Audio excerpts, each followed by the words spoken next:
but it kind of just proves like how big of an advantage it is to play in Kinnick Stadium.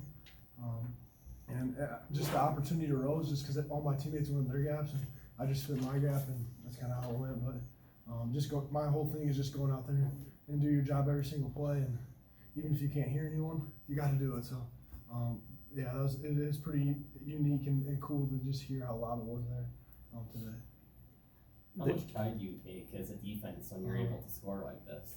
Yeah, no, I mean, it's this, like, the standard's been set, and like we always talk about that with Coach Barker and Wall. It's like all these guys that have come before us have kind of laid the foundation, and now it's just like guys will recycle and they'll just like keep doing this, and that's kind of like our goal. Like we want to be the group that just continues to play Coach Barker's defense year in and year out, and just nothing fancy, just a lot of effort and a great attitude no matter where we're at on the field to start with. So I'm just excited to continue to keep progressing this thing through the next 11 games. So. Justin went down, Logan Clem stepped in for him. How do you feel about his performance? Yeah, no, I mean, at the linebacker unit right now, I feel like we have some of the best depth we've had since I've been here.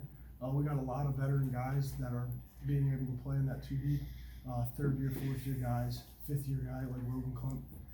Logan did an outstanding job. Didn't ask any questions, just stepped up, did his job.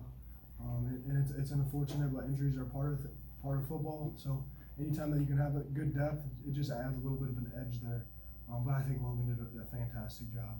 What was kind of the overall game plan today? I mean, they had so many like high-powered weapons on offense. Yeah. They didn't do anything. I mean, South Dakota State, like, hats off to them. They're a well-coached football program. Like, their coach has been there, I think, 25 years. But so they have like a system in place, and they do what they do, and they have literally every offensive play in the book. Like you guys kind of saw, like a lot, like a Y screen. They got some hook and ladder stuff. I mean, just crazy stuff you wouldn't think about, unbalanced formations.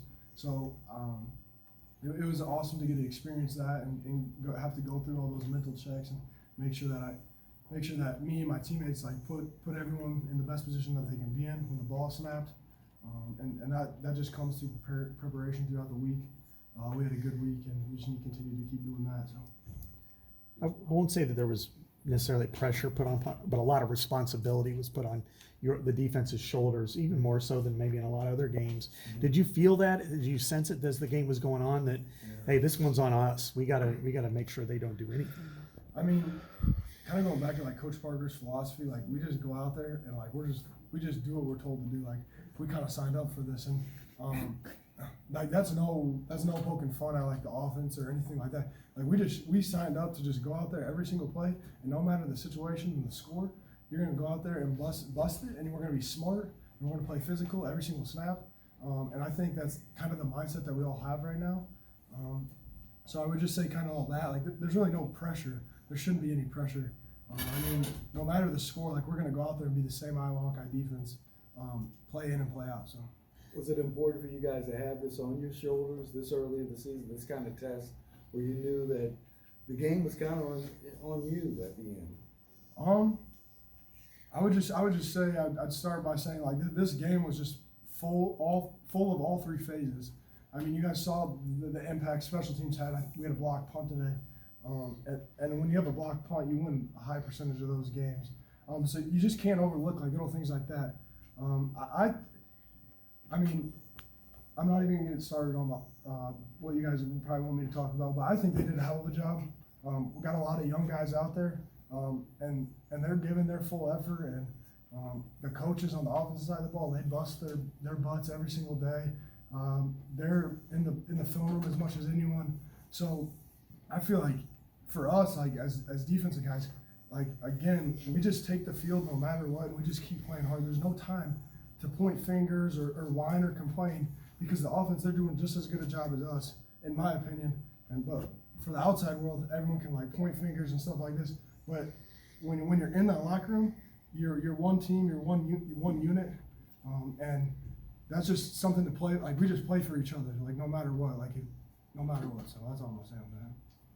That was another great answer. Where did that come from? I mean, you get the offense is getting booed, you guys are getting cheered. I mean, I just the relationships I've built with all those guys. Like, I hate to break to you guys, but they're more than football players. Like they're brothers, their sons, their grandsons, and I feel like a lot of people lose sight of that. So, I mean, I just view them as a person, as a relationship, as a friend, as a brother. So I would say that's kind of where that answer came from. And no matter what, like I'm always gonna have their back, and I'm never gonna point fingers. I'm never gonna complain because I have the greatest opportunity in the world because I love football, and I get to go out there and play football every single day. And I can walk, and I can talk, and I can hear, and I can see just things people take for granted. And if we're just gonna sit back and point fingers and complain about all this stuff, like I just think we're just not looking at the right things. We as a three-phase team, we went out there and we gave it our all today, and I'm proud of this team. Okay, thanks, John.